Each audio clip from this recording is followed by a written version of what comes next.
निर्वाचन आयोग ने हाल ही में चुनाव के दौरान ली गई वीडियो फुटेज और तस्वीरों के भंडारण के नियमों में बड़ा बदलाव किया। नए दिशा निर्देशों के मुताबिक अब इन इलेक्ट्रॉनिक सामग्रियों को परिणामों की घोषणा के बाद सिर्फ 45 दिनों तक ही स्टोर किया जा सकेगा।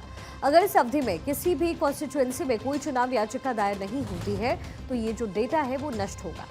ये फैसला 30 मई 2025 को सभी राज्यों के मुख्य चुनाव अधिकारी को भेजे गए पत्र में बताया गया। आयोग ने इस बदलाव का कारण सामग्री के हाल के दुरुपयोग को बताया है, खासकर सोशल मीडिया पर गलत सूचना और दुर्भावनापूर्ण बयानबाजी फैलाने के लिए इसका इस्तेमाल। पहले के नियम के तहत चुनाव प्रक्रिया के अलग अलग चरणों के वीडियो फुटेज को 3 महीने से लेकर 1 साल तक संरक्षित रखने की व्यवस्था थी। मसलन नामांकन से पहले की फुटेज को 3 महीने नामांकन प्रचार, पोलिंग स्टेशन के अंदर और बाहर, साथ ही मतगणना की फुटेज को 6 महीने से 1 साल तक रखा जाता था। लेकिन नए नियमों ने इस अवधि को एक समान 45 दिनों तक सीमित कर दिया। ये अवधि उस समय के साथ मेल खाती है जिसमें कोई व्यक्ति हाईकोर्ट में चुनाव परिणाम को चुनौती देने के लिए याचिका दायर कर सकता है। निर्वाचन आयोग ने साफ किया है कि वीडियोग्राफी और फोटोग्राफी कानूनन अनिवार्य नहीं है।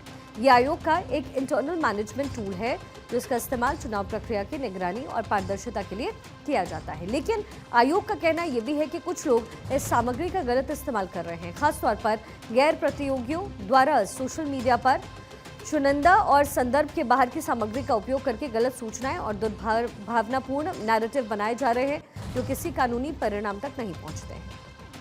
इसलिए आयोग ने इस सामग्री को जल्दी नष्ट करने का फैसला लिया। बदलाव से पहले दिसंबर 2024 में सरकार ने निर्वाचन आयोग की सिफारिश पर कंडक्ट ऑफ इलेक्शन रूल्स 1961 के नियम 93(2)A में इसका संशोधन किया। संशोधन के बाद इसे बदलकर इन नियमों में सभी कागजात जो हैं वो हटाए गए।